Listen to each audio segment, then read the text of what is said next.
નમસ્કાર દર્શક મિત્રો, જી ટીવી ગુજરાતી ન્યૂઝમાં આપ સૌનું હાર્દિક સ્વાગત છે અને હવે જોઈશું સમાચારો વિગતવાર। સુરત શહેરના અમરોલી પોલીસ સ્ટેશનમાં થયેલા 7 વર્ષ જૂના હત્યાના ગુનામાં નાસ્તા ફરતા આરોપીને તામિલનાડુના કોયમ્બતુરમાંથી સુરત ક્રાઇમ બ્રાન્ચે ઝડપી પાડ્યો છે। 42 વર્ષીય આરોપી સીતારામ ત્રિનાથ પ્રધાન મૂળ ગંજામ, ઓડિશાનો રહેવાસી છે।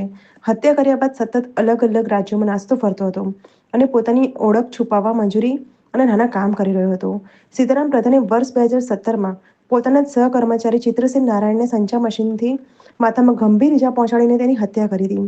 અમરોલી પોલીસ સ્ટેશનમાં આ મામલે આઈપીસી કલમ 302 હેઠળ ગુનો દાખલ કરવામાં આવ્યો હતો।